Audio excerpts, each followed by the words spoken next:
बंधु मैंने पवित्र रथयात्रा उपलक्षे आपण मानक समस्त मोर हार्दिक शुभेच्छा एवं शुभकामना। आज कार्यक्रमटी तुला राशि व्यक्ति विशेष मानक बहुत गुरुत्वपूर्ण अटे। कारण तुला राशि व्यक्ति विशेष मानकर जीवन यही पवित्र रथयात्रा ठारू एक नुआ मोड़ नेबाई जाउछि। आपणक जीवन में किछि नूतन परिवर्तन हेबाकु जाउछि। आपणकर स्वास्थ्य, शिक्षा, प्रेम जीवन, वैवाहिक जीवन, भाग्य, क्यारियर एवं व्यापार वाणिज्य क्षेत्र में एक नुआ मोड़ आसवाक जाउछि। प्रत्येक क्षेत्र में किछि ना किछि परिवर्तन हेबाकु जाउछि। तेबे आपणक जीवन में केउ भली परिवर्तन हेबाकु जाउछि ताहा जानिबा पई आपण माने भिडियोटी को शेष पर्यंत निश्चय देखंतु। एवं आपणकर जदि तुला राशि होइथाय तो भिडियोटी को लाइक करी चैनल टी को सब्सक्राइब करि दियंतु।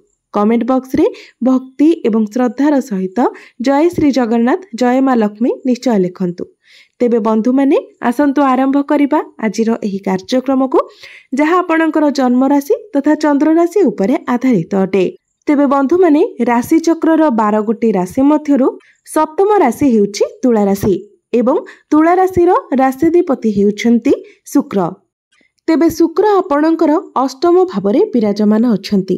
आपणकर पंचम भावरे विराजमान अछंती राहु, षष्ठ भावरे विराजमान अछंती शनि, नवम भावरे विराजमान अछंती गुरु एवं सूर्य, दशम भावरे विराजमान अछंती बुध एवं आपणकर एकादश भावरे विराजमान अछंती मंगल एवं केतु।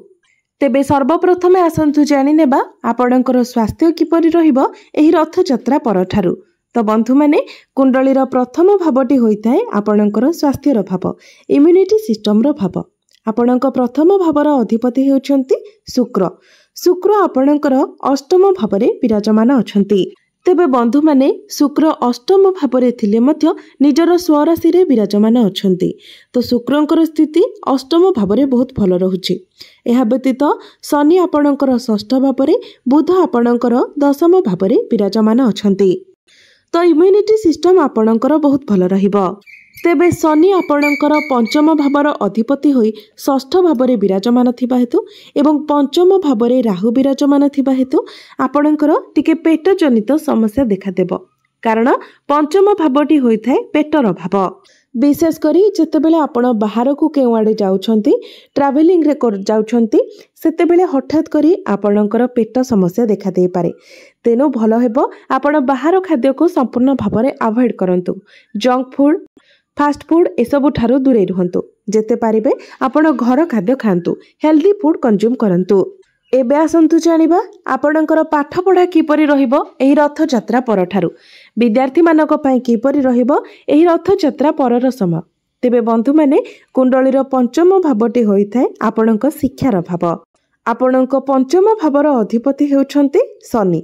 शनि आपणकर षष्ठ भावरे विराजमान अछंती एवं आपणकर पंचम भावरे विराजमान अछंती राहु। बृहस्पतिंकर दृष्टि आपणकर पंचम भाव उपरे रहुछि।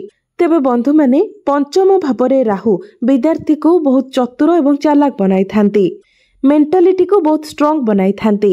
एवं जेतेबेले पंचम भावरे राहु विराजमान थांती सेतेबेले व्यक्ति बहुत बड़ बड़ कथा चिंता करिथाए, सबुठारु आगरे रहिबा पई चेष्टा करिथाए। किंतु पाठपढ़ा क्षेत्र में सेतिकी बाधा विघ्न मध्य आसीथाए। कारण राहु हेउछंती भ्रमित ग्रह, जहा फल व्यक्तिर माइंड सबुबेले डाइवर्ट होइथाए। पाठपढ़ा को लेकिन व्यक्ति सबुबेले कन्फ्यूज हो जाय थाए। तेबे ए सब क्षेत्र आपण को बाहर को आसीबार अछि। समस्त प्रकार डाउट, समस्त प्रकार कन्फ्यूजन को आपण को दूर रे रखिबार अछि। आपण केवल निजर पाठ पढ़ारे फोकस करंतु। जहा भी करूछंती आपण सही दिगरे ही आग को बढ़ंतु। तेबे आपणकर पाठ पढ़ा क्षेत्र में जहाँ भी किसी बाधा विघ्न आसुची सेथिपाई आपण प्रतिकार निश्चित भावरे करिनियंतु। प्रतिकार गुड़िक आमे वीडियो शेष रे जानिबा।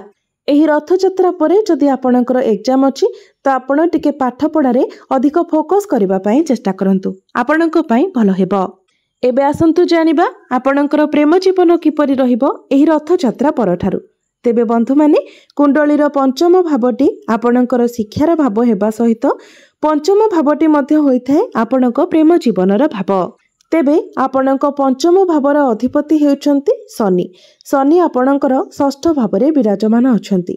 आपणकर पंचम भावरे विराजमान अछन्ति राहु एवं आपणक राशिर अधिपति शुक्र आपणकर अष्टम भावरे विराजमान अछन्ति। तेबे दीर्घ 18 वर्ष परे राहु आपणकर पंचम भावरे गोचर करुछन्ति। तेणु जदि आपण सब किछि रे एडजस्ट करि नियंती, सब किछि को कंट्रोल करि नियंती तो आपणक पई ताहा भल रहिबो। नचेत आपण जदि निजर जिद्दी उपरे कंट्रोल न करंती, मन भीतर को शंका आनंती, डाउट्स आनंती तो आपणकर संपर्क भांगी जिबार मध्य बहुत अधिक संभावना रहुछि। जे पर्यंत राहु आपणकर पंचम भावरे अछंती से पर्यंत एई सब कथा प्रति आपणको अधिक सतर्क रहिबार अछि। एबे आसंतु जानिबा आपणकर वैवाहिक जीवन किपरि रहिबो एही रथयात्रा परठारु। तेबे बंधु माने कुंडलीर सप्तम भावटी होइथाय आपणक वैवाहिक जीवनर भाव। आपणक सप्तम भावर अधिपति हेउछन्ति मंगल। मंगल आपणकर एकादश भावरे विराजमान अछन्ति। तो वैवाहिक जीवन आपणकर एही रथयात्रा परे बहुत भल रहिबो। आपणकर जीवन साथींकर पर्सनाली एवं प्रोफेशनाली ग्रोथ हेबो। कारण आपणक सप्तम भावर अधिपति आपणकर एकादश भावरे लाभ स्थान रे विराजमान अछन्ति एवं एकादश भावरे रही आपणकर पंचम भाव को देखुछन्ति। तेणु जदि आपण फैमिली प्लानिंग विषय रे चिंता करूछन्ति तो सेति पाए मध्य समय आपणक पाए बहुत भल रहिबो। राहु आपणकर पंचम भावरे थिबा कारणरो टिके विलंब होई पारे, किंतु परिशेष रे आपण निश्चित भावरे सफल हेबे। एही पवित्र रथयात्रा परे आपण कोनोसी धार्मिक यात्रा मध्य करि पारंती। आपणको कोनोसी शुभ खबर मिली पारे। आपण दुई जण मिसी आपणक जीवन रे किछि भलो बनाइबा पई चेष्टा करि पारंती। एबे आसंतु जानिबा सबुठारो महत्वपूर्ण विषय वस्तु आपणकर भाग्य, क्यारियर एवं व्यापार वाणिज्यर स्थिति किपरि रहिबो एही रथयात्रा परठारु। तेबे बंधु माने कुंडलीर नवम भावटी होइथाय आपणक भाग्यर भाव। आपणक नवम भाव अर्थात भाग्य भावर अधिपति हेउछन्ति बुध। बुध आपणकर दशम भावरे विराजमान अछन्ति। बहुत भल स्थिति रे विराजमान अछन्ति। एहा व्यतीत भाग्यर कारक ग्रह देवगुरु बृहस्पति आपणकर नवम भावरे भाग्य भावरे विराजमान अछन्ति। गुरुଙ୍କ सहित सूर्य मध्य विराजमान अछन्ति। आपणकर नवम भावरे जीवात्मार जोग निर्माण करुछन्ति। सूर्य हेउछन्ति आपणकर एकादश भाव लाभ स्थानर अधिपति। एहा आपणकर भाग्य को बहुत ही स्ट्रांग बनाउछि।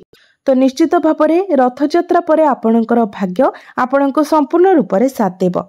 भाग्य संबंधित प्रत्येक कार्य आपको सफलता मिलिबो। जदि आपण किछि बड़ जिनिस किणाकिणी करंती, किछि बड़ डील आपण करंती, किछि बड़ इन्वेस्टमेंट करंती किंबा कोनोसी नूतन कार्य आपण आरंभ करंती तो ए सब प्रत्येक क्षेत्र रे आपनको सफलता मिलिबो। आपण जदि कोनोसी नूतन कार्य आरंभ करबा को चाहुचंती, कोनोसी शुभ मांगलिक कार्य करबा को चाहुचंती तो निश्चित भाबरे भाग्य आपनको साथ देबो।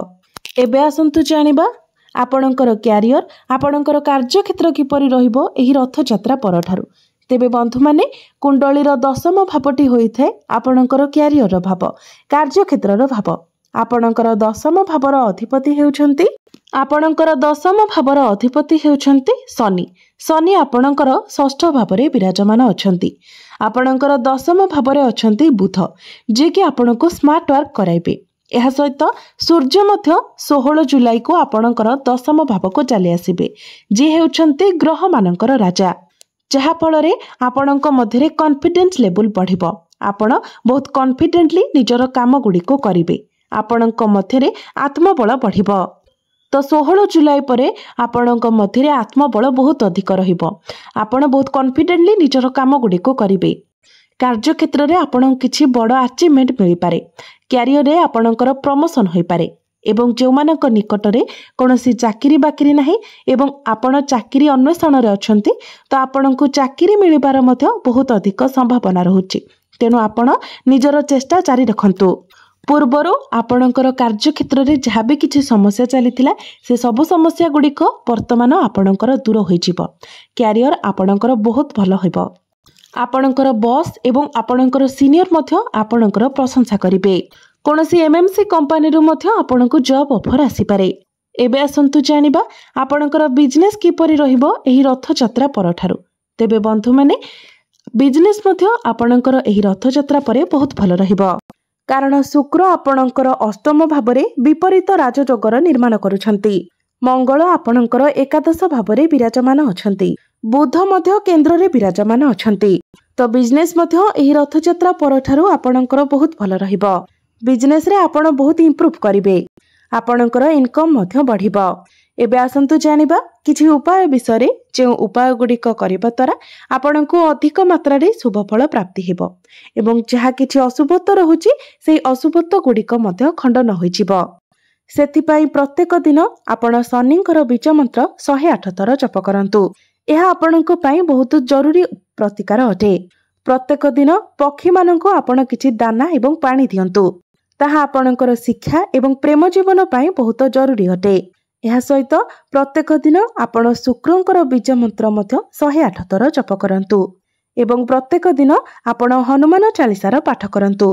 निश्चित भावरे आपणकर जहा सबु अशुभत्व रहुछि से गुडिक खंडन होइजिबो एवं आपणको अधिक मात्रा रे शुभ फल प्राप्ति हेबो। तेबे बंधु माने आपणकर जीवन मंगलमय हेउ एहा ही ईश्वरक निकटरे मोर प्रार्थना। धन्यवाद।